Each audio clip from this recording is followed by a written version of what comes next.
Então nós ontem estabelecemos duas bases na nossa conversa aqui.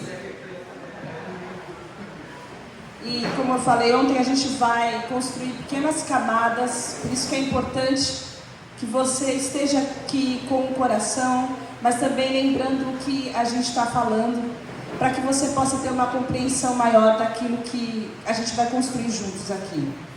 Então ontem nós falamos sobre a natureza divina que todos nós recebemos quando recebemos a Jesus, e como essa natureza divina deve e pode nos transformar em pessoas que são agentes do reino de Deus no mundo, agentes transformadoras.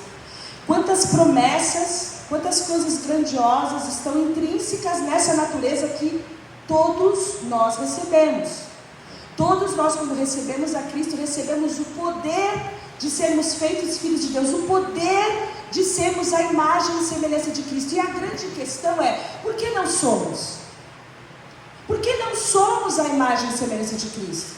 Porque na nossa caminhada falta amor, falta perdão, falta compaixão, falta graça, faltam os dons do Espírito Santo, das manifestações do Espírito Santo. Por quê?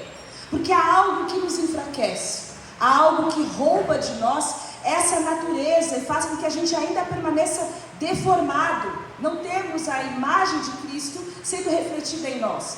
E nós traçamos um comparativo à criptonita do super-homem, com todas as características do super-homem, de nós os cristãos, e como a criptonita, que às vezes no início da história era totalmente desconhecida, mas roubava a força e a energia do Superman, nós temos também algo que rouba a nossa força, a nossa vitalidade, a nossa energia espiritual, e faz com que a gente não exerça a capacidade espiritual que Deus trouxe a todos e cada um de nós.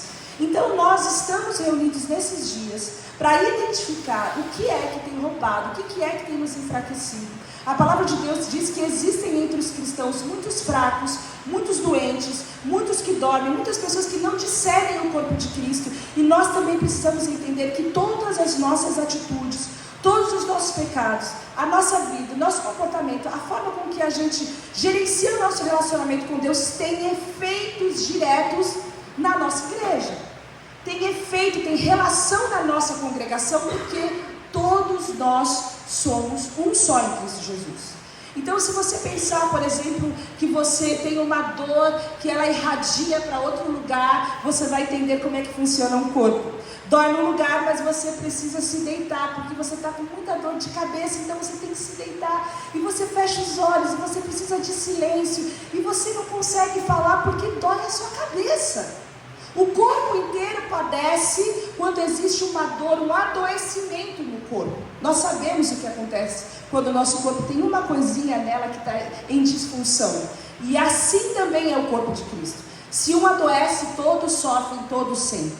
Então juntos nós refletimos e pensamos, e esse é o objeto da nossa reflexão, é por que é que a gente não tem essa natureza, e em que lugar da nossa vida, onde não há nenhum tipo de manifestação da natureza divina, onde que eu sou absolutamente carnal. Será que eu consigo distinguir isso na minha vida, onde há carência da manifestação do poder de Deus? E outra, eu tenho consciência e discernimento dessa minha inserção no corpo de Cristo, o quanto que o meu envolvimento com Deus ou não está refletindo no crescimento do corpo de Cristo, que nós falamos sobre o crescimento do corpo de Cristo, e como cada um de nós crescendo em verdade, cada um de nós crescendo na graça, cada um de nós crescendo no comprometimento com Deus, sendo cheios do Espírito Santo, poderíamos ser uma igreja inteira, maior, mais efetiva, mais eficaz, mais dinâmica, e com certeza tendo muito mais impacto no mundo e na sociedade, porque nós somos formados de cada um,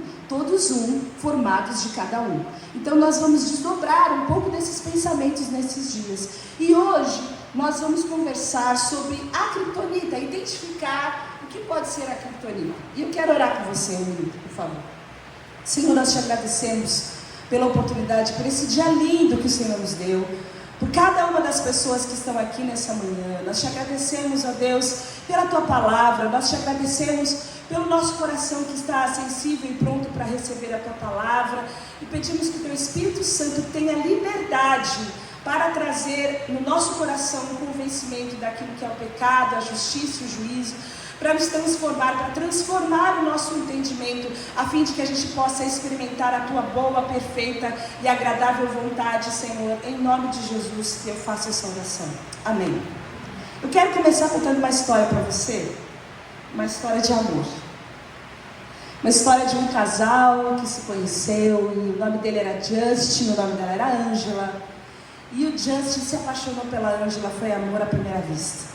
E eles começaram a namorar, e eles ficaram encantados um pelo outro. E aí quando chega mais ou menos ali 1 ano de namoro, ele percebe que ele quer ficar com essa mulher o resto da vida dele. Então ele prepara uma noite especial, uma noite à luz de velas, ele compra aquele anel especial, e naquela noite ele vai fazer um pedido para a Angela. A Angela é apaixonada pelo Justin, é também a pessoa ideal para ela. E quando ele faz o pedido de joelhos, naquela noite de lua cheia, ela chora emocionada, e o seu coração se quebranta, e ela fala que sim, e alguns meses depois eles se casam. E é um casamento lindo, com todos os detalhes, tudo que eles sempre sonharam. Todas as famílias estão lá, e os amigos, e o casamento foi lindo, e depois é uma de mel maravilhosa. E com o passar do tempo, ele percebe que a Angela é muito melhor do que ele esperava. Porque a Angela, além de ser alguém que ele ama, ela cuida dele, ela cuida da casa. Ela é inteligente, ela é criativa, ela é dinâmica, ela adora viajar. Eles têm coisas em comum, eles passam a maior parte do tempo juntos. Tudo aquilo que eles podem fazer juntos, eles fazem. E eles têm momentos românticos, é uma vida maravilhosa. Num dia ele chega em casa e ela está toda arrumada com o vestido preferido dele, uma música romântica rolando, ele fala, eu acho que esqueci alguma coisa. Eu tinha que ter comprado algum presente, hoje é uma data especial, o que é que eu estou deixando passar? E ele pergunta para ela, escuta, eu preciso me trocar? O que aconteceu? Ela fala, se você quiser, você pode se trocar. Mas hoje a gente vai, olha, você, eu não sei, mas eu vou sair. Eu vou sair com o Tony. Mas quem é Tony? Tony é o meu ex-namorado. Ele é meu namorado do ensino médio. Eu vou sair com ele, a gente vai jantar. E depois a gente vai passar a noite em algum lugar, mas amanhã cedo eu estou aqui. Aí ele fala, mas como assim? Você não pode fazer isso. Mas por que eu não posso? Porque você casou comigo. Mas eu sou casada, mas eu gosto de você, mas eu tenho os outros.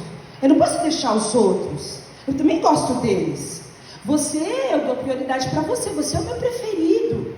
Você tem o meu primeiro lugar, mas eu tenho os outros. Eu não vou deixar os outros. E aí ele questiona algumas coisas, porque ele fala, mas escuta, o casamento é aquele momento que quando você entra no casamento, você está renunciando, você está abrindo mão de todas as outras alianças, de todos os outros relacionamentos íntimos, quer sejam eles de corpo, até as risadinhas e o blá blá blá, você está abrindo mão de tudo que é intimidade com qualquer outro homem. Como que é isso? E aí você começa a imaginar o que deu na sequência da conversa desses dois. E apesar de ser algo muito estranho, se você for pensar, a Angela, ela estava 90% do tempo com ele. Ela era uma pessoa, para ele, muito ideal. Ela cuidava dele, cuidava da casa, ela era inteligente, ela era criativa, ela ganhava dinheiro, ela cuidava de tudo. Qual seria o problema dele dividir ela um pouco com outras pessoas? Será que não vale a pena? E se ela fosse uma mulher com outros muitos defeitos? Será que se a gente pesasse na balança, não valeria ficar com a Angela, mesmo assim, sabendo que ela é a mulher perfeita, mas ele tem que dividir ela com outros homens de vez em quando, porque ela já falou que ela não vai abrir mão deles? É óbvio que na nossa mente, na nossa mentalidade, nós entendemos que é impossível isso, porque para nós, no inconsciente coletivo, a aliança é parte de um comprometimento exclusivo, aonde quando você entra numa relação, você só vai ter para sempre aquela única pessoa no seu coração. Mas nós não estamos falando só sobre casamentos. Eu queria saber se você consegue acreditar que Jesus está voltando e está amando para buscar uma noiva que se comporta como a Ângela. Jesus tem uma noiva que tem em seu coração os mesmos comprometimentos, as mesmas atitudes do que a Ângela. E quando nós pensamos nisso, nós sabemos pela palavra de Deus que o mistério do casamento é um comparativo entre Jesus e a sua igreja. Inúmeros versículos falam da igreja ser a noiva ataviada, a noiva preparada, a noiva que vai se encontrar com Jesus nas bodas do Cordeiro. Bodas do Cordeiro é esse encontro nosso da igreja, o casamento com o Cordeiro. Nós somos a noiva de Jesus, nós somos a igreja. E por que é que nós temos um comportamento como o da Ângela? Porque nós acobertamos um comportamento da Ângela com o nosso noivo, que é Cristo. E o texto base da nossa manhã é esse de Tiago 3, que fala o seguinte: e quando vocês pedem, vocês não recebem, porque os seus motivos são maus. Vocês pedem coisas a fim de usá-las para os seus próprios prazeres. E Tiago fala o seguinte: adúlteros e adúlteras, será que vocês não sabem que ser amigo do mundo é ser inimigo de Deus? Quem quiser ser amigo do mundo se torna inimigo de Deus. Não pensem que não quer dizer nada essa passagem das Escrituras Sagradas. O Espírito que Deus pôs em nós está cheio de desejos violentos. Esse texto eu não falei aqui, é o versículo 5. Versículo de 8 a 9 diz: cheguem perto de Deus, e Ele chegará perto de vocês. Lavem as mãos, pecadores, limpem o coração, hipócritas, fiquem tristes, gritem e chorem, mudem as suas risadas em choro e a sua alegria em tristeza. É muito fácil para nós entendermos como é forte e triste o adultério dentro de uma relação. Você deve conhecer alguma família que se despedaçou completamente por causa disso. Fica mais forte para nós quando nós entendemos que aqui nesse texto Deus não está exagerando através da vida de Tiago. A gente usa palavras hipérboles, a gente fala: eu vou te matar. Na verdade a gente não vai matar ninguém. Mas o Evangelho não, a Bíblia não. A Bíblia é a verdade. Quando Deus aponta para aqueles que têm um amor ao mundo, um amor às coisas do mundo, que são coisas que são completamente contrárias à vontade de Deus, essas pessoas se tornam inimigas de Deus. Não é Deus que se torna nosso inimigo, nós que nos levantamos em oposição a Deus. E essa infidelidade de um coração que deveria ter um amor exclusivo para Jesus, o nosso noivo, torna de nós pessoas infiéis e descomprometidas, tais quais adúlteros e adúlteras. E essa palavra é uma palavra muito forte. Há muitos pecados que um cônjuge pode cometer contra outros, muitas coisas ruins que podem devastar o relacionamento. A falta de cuidado, a falta de atenção, a falta de percepção, as gritarias, os maus tratos, tudo isso é horrível, mas nada se compara ao adultério, à agressão, nada se compara. Isso é gravíssimo. E é justamente essa coisa gravíssima que Jesus, que através da vida de Tiago para nós, traz e pontua. Essa é a atitude de vocês. Essa é a atitude de vocês, do comprometimento de vocês com Deus. Quando vocês são amantes do mundo, quando vocês desejam mais as coisas do mundo do que as coisas de Deus. No Antigo Testamento, esse adultério, essa infidelidade do povo para com Deus era conhecido como idolatria. Idolatria.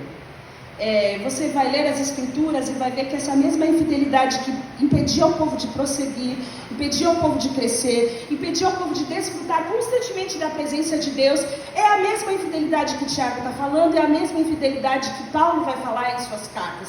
É a mesma atitude, uma atitude do coração que impede, que enfraquece a natureza divina em nosso coração, nos impede de viver a dinâmica da graça em nossas vidas.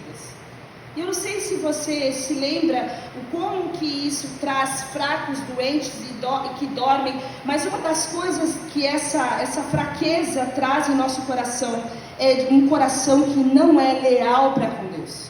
Um coração que tem um amor dividido. Um coração que ama tanto as coisas do mundo como ama Deus. Deus é o meu preferido. Ele é o meu preferido. Eu passo muito tempo com Ele. Eu nunca jamais quero deixar de segui-lo. Eu tenho um compromisso com Deus, mas eu também tenho um compromisso com meus outros amores. De vez em quando, na sexta-feira, no sábado, a gente sai e eu coloco esse meu amor pelo mundo e as coisas do mundo.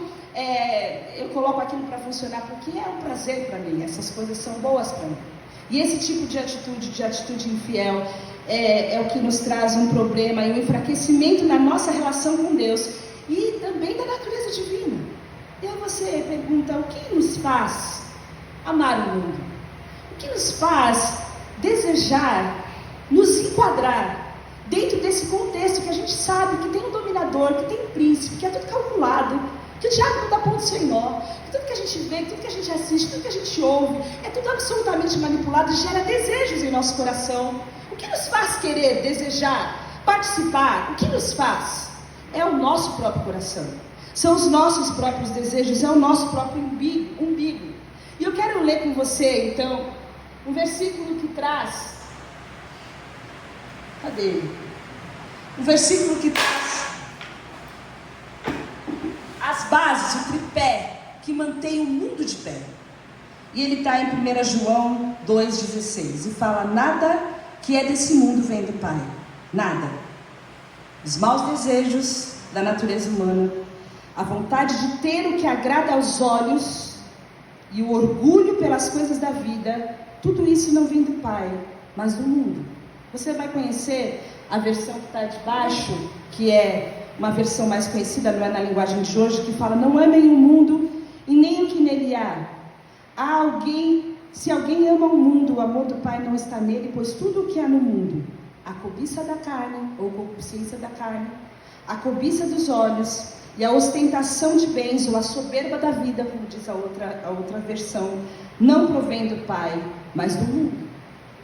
Toda a estrutura do mundo, ela é formada através da cobiça, de você ter, de você ser e de você ostentar aquilo que você gostaria de ser. É um desejo que nós temos desgovernados pela independência de Deus, que é o orgulho. E eu gosto muito da versão de Eugene Peterson, quando ele fala o seguinte: é querer tudo do seu jeito, querer tudo para si e querer parecer importante. Querer tudo do seu jeito é o jeito da carne, é a cobiça da carne. Obrigada, Senhor. O anjo de Deus veio soprar aqui. É o desejo da carne, aquilo que a gente quer. Eu quero tudo do meu jeito. É querer tudo para si, a concupiscência dos olhos. Eu quero isso, eu preciso disso. E é você querer parecer importante, que é a ostentação dos bens ou a soberba da vida. É você querer esse reconhecimento, é você querer que as pessoas percebam a sua relevância. Essa é a estrutura do mundo. E se você desenhar e você perceber as coisas que te prendem, no que você sempre escorrega, aquilo onde você se enfraquece, você vai ver que é em uma dessas três coisas. Você está querendo tudo do seu jeito, você está querendo mais talvez do que você tenha, ou talvez você queira parecer, ou queira ter o reconhecimento de você ser mais importante, não que você não seja. É isso que move o mundo, e é isso que não pode mover os nossos corações.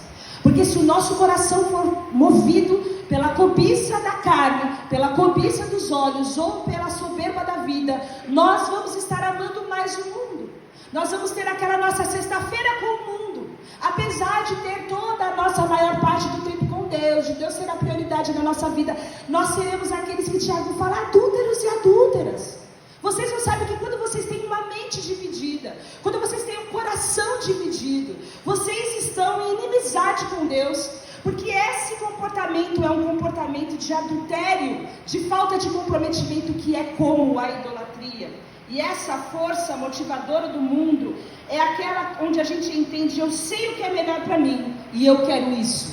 Eu não me importo muito agora com o que a Bíblia fala sobre isso, eu quero fazer isso aqui, que é diferente talvez do que as outras pessoas estejam falando da Bíblia, mas a Bíblia tem várias interpretações, a Bíblia tem várias traduções, diz a pessoa que nunca leu nenhuma. A Bíblia... E aí você vai buscando um jeitinho de relativizar o que a palavra fala, relativizar o pecado e permanecer entre dois amores. E essa é a coisa mais irônica que pode existir. Porque Deus tem prazer na nossa felicidade, na nossa alegria. Deus quer para nós o melhor. Os planos de Deus são maiores do que os nossos. Os caminhos do Senhor são melhores do que os nossos. E quando nós duvidamos disso, nós escolhemos os nossos caminhos, nós estamos deixando de experimentar o melhor que Deus tem para oferecer. Nós não queremos aquilo que está à nossa frente, que Deus tem oferecido. Nós queremos outros caminhos, porque nós não confiamos no melhor de Deus para nós.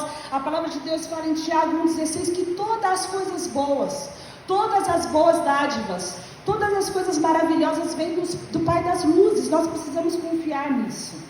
Eu quero que você guarde uma coisa no seu coração. Não importa se tem aparência de coisa boa.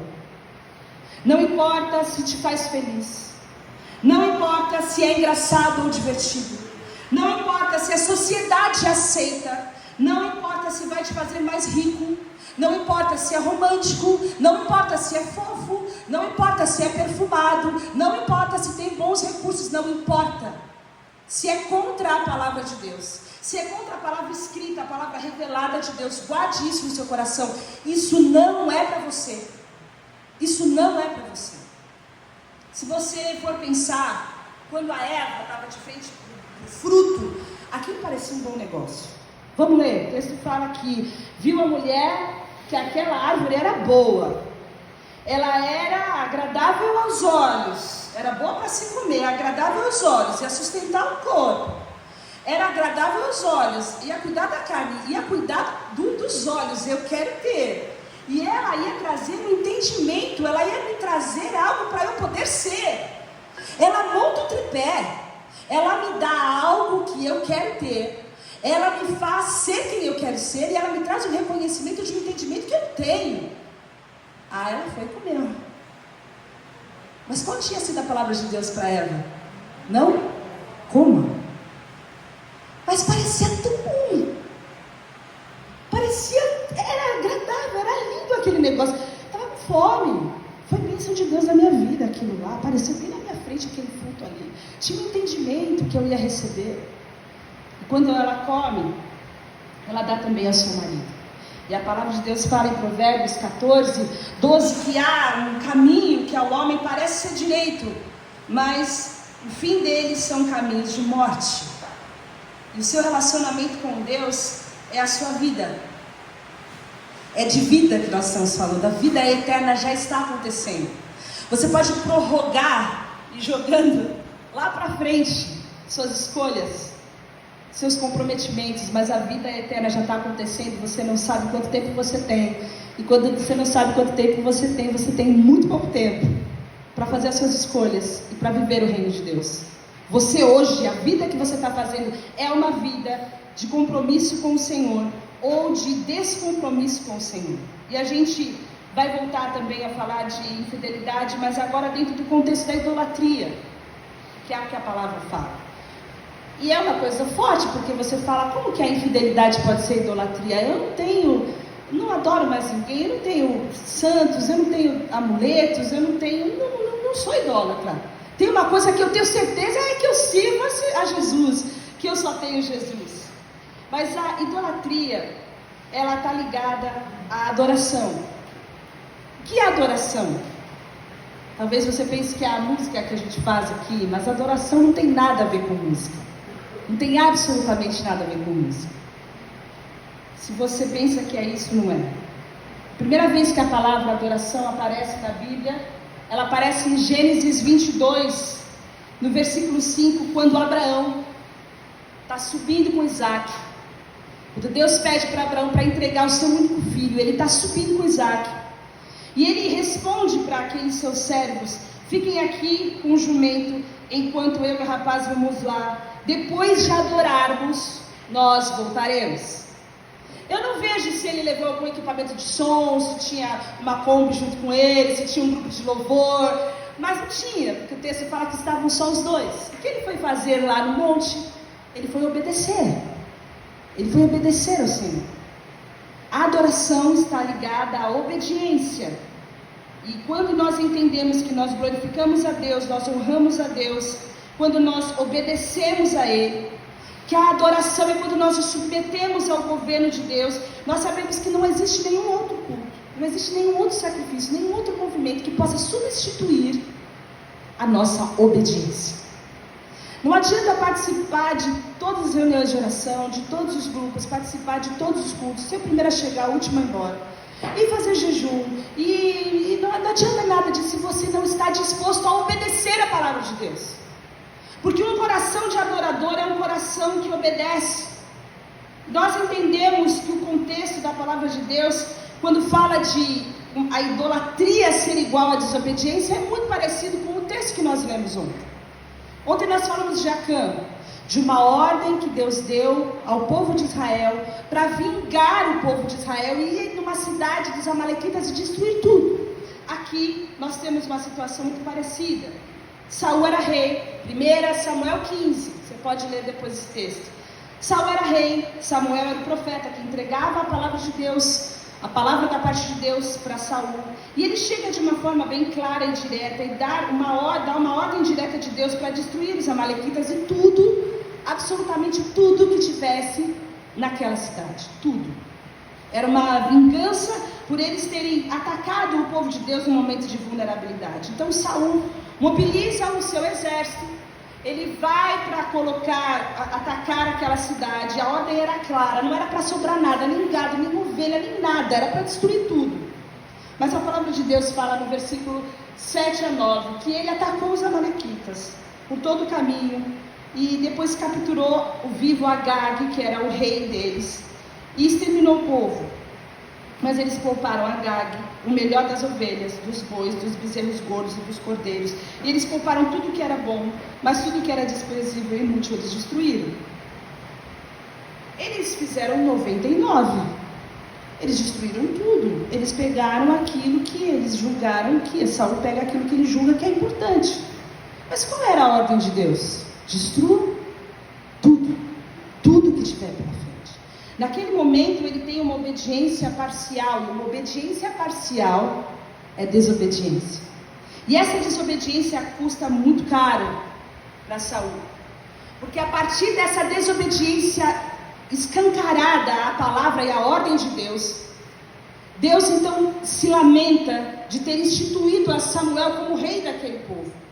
E a palavra de Deus fala através de Samuel, e é esse texto que eu quero ler com vocês, que está muito ruim aqui. A obediência é melhor que o sacrifício, e a submissão é melhor que a gordura de camelos. Pois a rebeldia é como o pecado de feitiçaria, e a arrogância como o mal da idolatria. Assim como você rejeitou a palavra do Senhor, e é Samuel falando para Saul, ele o rejeitou como rei. Essa palavra fala que a arrogância é como o mal da idolatria. Essa idolatria que é a criptonita, essa idolatria que é a infidelidade, essa idolatria que é o descomprometimento do nosso coração, ele é muitas vezes manifesto através da arrogância, que é essa mania da gente querer parecer mais do que a gente é, um dos tripés que sustentam um mundo que está colapsado pelo diabo. E quando nós vemos isso, nós precisamos entender o que é ser arrogante, e é assumir, o dicionário fala, uma atitude de prepotência, de desprezo e de autossuficiência. Eu sou suficiente, eu quero do meu jeito, eu sei o que eu estou fazendo, eu escolhi o meu caminho, eu prefiro ser feliz assim.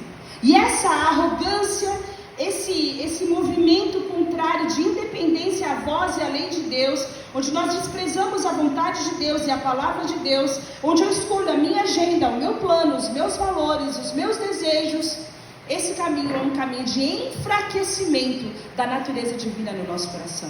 Isso é que rouba a nossa força, isso é que rouba a energia espiritual de Deus em nós, e qualquer impedimento de fazermos a vontade de Deus vai ser revelado nesse tipo de coração. As outras coisas que nós encontramos é a cobiça. E para nós falarmos da cobiça, nós precisamos entender o que é o oposto da cobiça. E o oposto da cobiça é o contentamento. Contentamento. Eu gosto muito desse texto que Paulo fala sobre contentamento, mas o contentamento é um estado de contente. É quando você se sente ou se mostra satisfeito com as suas posses, com a sua situação e com o seu status. Contentamento é raro. É raro você sentar com alguém que é contente.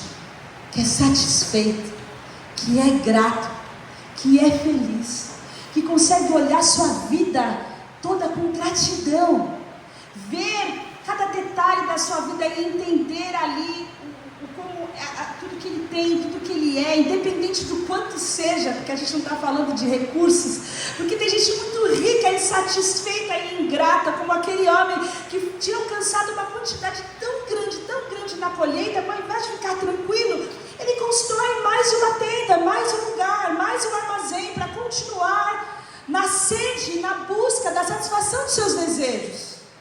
Não é sobre o quanto a gente tem, mas é sobre como está o nosso coração.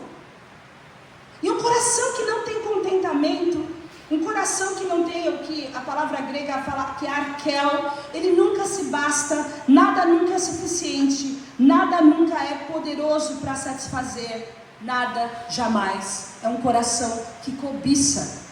E Paulo, quando fala sobre isso em Filipenses, ele fala que ele encontrou o grande segredo da vida. E o grande segredo da vida é ele se contentar com o que ele tem. E ele fala, olha, eu já passei por tudo. Eu já passei por fome, eu sei ter fome, e eu sei ter bastante, eu sei ficar doente, eu sei também estar bom, eu posso todas as coisas naquele que me fortalece. Eu encontrei o estado do contente, e quando eu encontro o estado do contente, eu não vivo na cobiça, eu não vivo em oposição, eu não vivo com um desejo imoderado, inconfessável de possuir. E esse desejo nós encontramos em Colossenses 3, versículo de 1 a 4, Paulo está conversando com a igreja e ele fala, vocês estão em outro patamar, vocês já ressuscitaram com Cristo, vocês não são do mundo mais, vocês já ressuscitaram com Cristo, vocês são nova criatura, nova criação, vocês têm a natureza divina, vocês têm a presença do Espírito Santo, procurem as coisas que são do alto, vocês são de lá. Enquanto você está buscando as coisas de lá do alto, de onde você é, onde Cristo está sentado à direita de Deus, mantenha o pensamento nas coisas do alto e não nas coisas terrenas, pois vocês morreram e agora a sua vida está escondida com Cristo em Deus. Quando Cristo, que é a sua vida, for manifestada, então vocês também serão manifestados com Ele em glória. Existe um momento onde vocês vão desfrutar plenamente de todas as coisas espirituais, e ainda há uma espera dessa manifestação de Cristo. Ele está explicando um estado de contente, um estado de uma aliança com Deus, onde nada vai faltar, um estado de um relacionamento com Deus, onde você busca a presença, busca os pensamentos do alto, busca estar abastecido pela presença de Deus, e o seu prazer, o seu coração estão nas coisas do alto. E então ele conclui nos versículos 5 e 6, portanto, já que vocês são do alto, já que vocês têm a natureza divina, já que vocês são essas pessoas que entendem onde Cristo está sentado, onde devem estar os desejos do coração de vocês, matem os desejos desse mundo que agem em vocês. Acaba com essa influência, rompe com esse laço, porque o casamento é você romper com absolutamente todos os laços morais, todos os laços de coração, da alma, do sentimento, do físico, e você ser único e exclusivo de um só. Rompam, matem os desejos desse mundo que agem em vocês, comprometam-se exclusivamente. Quais são esses desejos? Ele dá alguns aqui: a imoralidade sexual, a indecência, as paixões maus, os maus desejos e a cobiça, a maldita da cobiça, que faz de você uma pessoa insatisfeita, querendo mais, querendo ser mais, querendo ter mais o reconhecimento das pessoas. Quando você faz isso, você entende que a cobiça é um tipo de idolatria, pois é por causa dessas coisas que vem o castigo de Deus, que cairá sobre todos os que não lhe obedecem. Nós precisamos entender o que a palavra cobiça quer dizer aqui. E no original, essa palavra pode ser traduzida, essa palavra pleonexia, como um desejo inapropriado de mais, sempre mais, um estado de desejar ter mais do que lhe é devido, ou seja, você quer ter mais e você nem pode, não para você não, ou então, espírito ganancioso que se auto-idolatra. E eu gostei desse negócio aqui, quando você se auto-idolatra, Você é o centro de todas as coisas. Você merece ter mais do que os outros. Você merece ser mais do que os outros. Você merece mais do que todo mundo, porque você se auto-idolatra. Então, se você se auto-idolatra, você tem um amor dividido. E eu vou dizer para vocês, irmãos, o maior ídolo que divide o trono de Deus no nosso coração somos nós mesmos. É muito difícil você se levantar do trono, dos seus desejos, da sua vontade, da sua agenda, para aquilo se sentar. Você tem todas as suas justificativas. Você tem todos os seus motivos. Você tem todas as suas desculpas. E é muito difícil se submeter ao governo de Jesus e entender que Ele é maior. Enquanto nós estamos buscando coisas para nos satisfazer, enquanto nós buscamos os desejos, a gente vai buscar o prazer, a riqueza, o lucro, a fama, o status, a posição, a reputação, busca a companhia, busca amor, busca atenção, busca satisfação, busca o poder, busca a influência. Enquanto nós estamos vivendo nesse mundo, isso é uma forma de auto-idolatria. Então nós precisamos entender que nós estamos centrados nessa auto-idolatria, nessa cobiça. Nosso coração acaba se mantendo também dentro desse tripé que sustenta o mundo sem Deus. Um coração cheio de cobiça e um coração cheio de soberba é um coração onde Cristo não está assentado. É um coração onde o nosso comprometimento não é exclusivo com Ele. E enquanto nós não estamos entrando em uma profunda aquietação da nossa alma, entendendo que os planos de Deus são melhores do que os nossos, o nosso coração vai estar sempre enfraquecido. Nunca nós vamos ser gratos, nunca nós vamos ter uma prostração, nunca nós vamos estar prontos para obedecer, porque a gente entende que o que a gente escolheu para a gente é melhor do que o que Deus escolheu. Eu sei muito bem o que eu quero, eu sei muito bem o que me faz feliz, eu sei muito bem o caminho que eu quero chegar, eu sei muito bem aonde eu quero chegar. E se você não submete tudo isso ao governo de Deus, você vai viver a vida em cobiça. E a cobiça, irmãos, é a morada da inquietação. É a morada da inquietação. É um estado de cegueira. A cobiça é alimentada pelos nossos desejos sem fim. A cobiça gera ingratidão. E a destruição é iminente, porque é uma busca contínua pelo que não se tem. É essa criptonita que nos enfraquece. É por causa desse tipo de coisa, desse tipo de comprometimento exclusivo com Deus, que existem entre nós muitos fracos, muitos doentes e muitos que dormem. Por causa desse comprometimento que nós temos com as coisas do mundo, por causa desses amores, desses desejos que comprometem o nosso compromisso com Deus, na nossa mente, no nosso coração, na nossa forma de agir. Por causa dessa desobediência consciente à vontade de Deus. Essa desobediência, esse pecado voluntário, que é absolutamente diferente do pecado que nós praticamos no dia a dia. Porque todos nós pecamos. Nós não estamos falando dos pecados que nós cometemos quando nós ficamos irados, quando nós falamos mais do que a gente gostaria, ou quando a gente tem uma dificuldade de perdoar. Os pecados que nós cometemos, porque quem fala que não peca é mentiroso.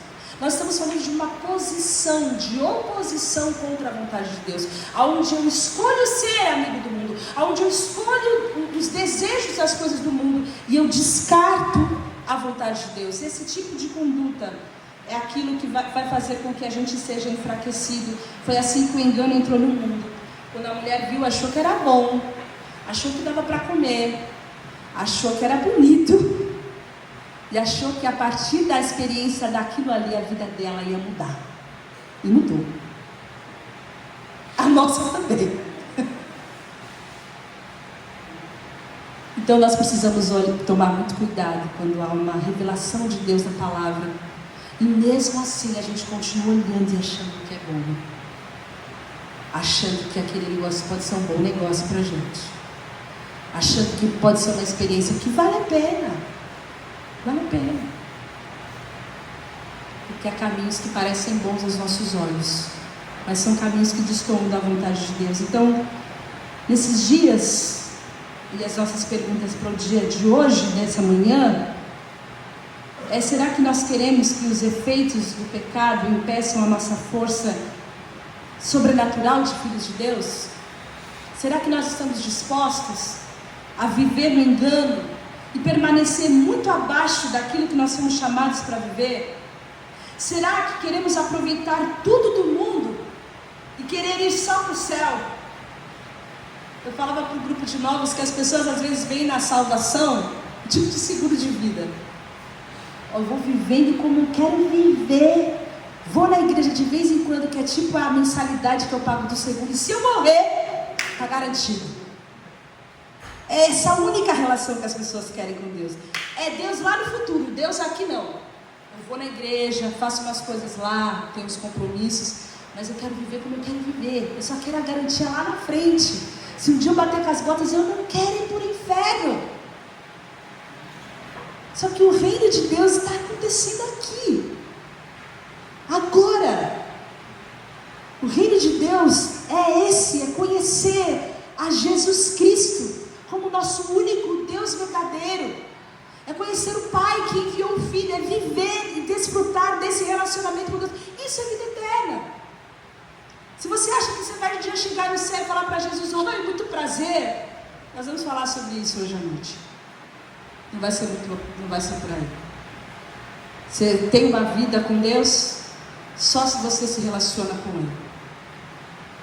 O quão próximos nós estamos da criptonita? O quão próximos nós estamos daquilo que nos enfraquece? O quão fraco, o quanto que essa criptonita está nos afetando a nossa mente, afetando a nossa família, afetando a nossa vivência com os nossos amigos, afetando o nosso trabalho. Quão perto nós estamos? Quão fracos e doentes espiritualmente nós estamos? Quanto de arrogância e cobiça há em nós? Será que nós estamos prontos para mergulhar em contentamento e confiança em Deus? Em contentamento e confiança dos planos do Senhor, que são maiores que os nossos. Porque nós precisamos romper com todos os padrões que estão incrustados no nosso coração da velha natureza, para viver e experimentar o novo de Deus. Há algo que destrói a força e a vitalidade da natureza divina em nós. Nós precisamos identificar isso no nosso coração. Pode ser que seja arrogância, pode ser que seja independência, pode ser que seja você querer ser mais, ou querer ter mais, ou querer parecer mais importante daquilo que você é. Que o Espírito Santo possa revelar aos nossos corações e dar continuidade nessa mensagem, para que a gente possa entender qual é a vontade de Deus para os nossos corações. Amém? Uma criptonita então pode ser a arrogância ou a cobiça, que nós lemos na palavra que as duas são idolatria. As duas são fruto de um coração descomprometido, 100%, exclusivamente com Deus. É quando nós somos ângelas e entendemos que às vezes a gente pode viver e levar a vida do nosso jeitinho, e a gente está ofendendo a Deus, como diz Tiago, como aqueles que são adúlteros e adúlteras. Essa é uma palavra séria de Deus. Tiago não estava escrevendo para incrédulos, ele estava escrevendo para a igreja, porque somente quem tem um comprometimento, quem tem uma aliança, é que pode ser adúltero ou adúltera.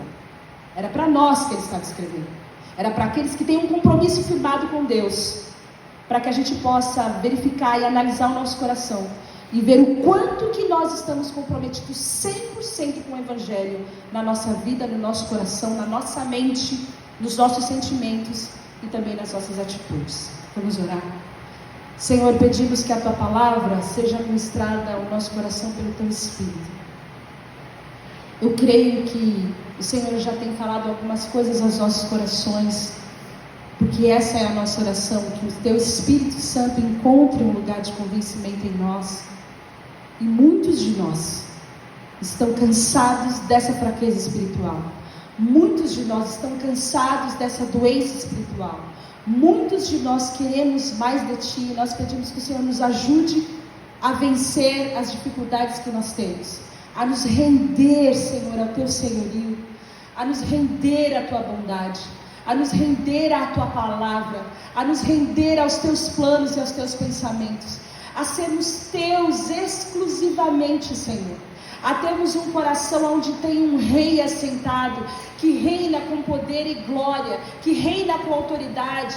Nós pedimos que o Senhor tenha autoridade na nossa mente, que o Senhor tenha autoridade no nosso coração, que o Senhor tenha autoridade nas palavras que saem da nossa boca, que o Senhor tenha autoridade nos nossos relacionamentos com os nossos amigos, que o Senhor tenha autoridade na nossa família, que o Senhor tenha autoridade nos nossos negócios, que o Senhor reine, que o Senhor seja o nosso único, que o Senhor seja o nosso noivo, e nós como noiva, com a igreja viva, santa do Senhor Jesus, queremos estar limpas e lavados, ó Deus, nós queremos estar, como diz o texto bíblico, com as nossas mãos lavadas e o nosso coração puro.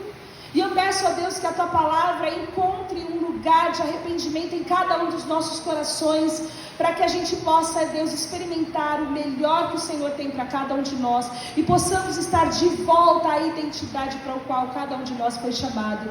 Esse é o meu pedido nessa manhã, em nome de Jesus. Amém. Amém, irmãos.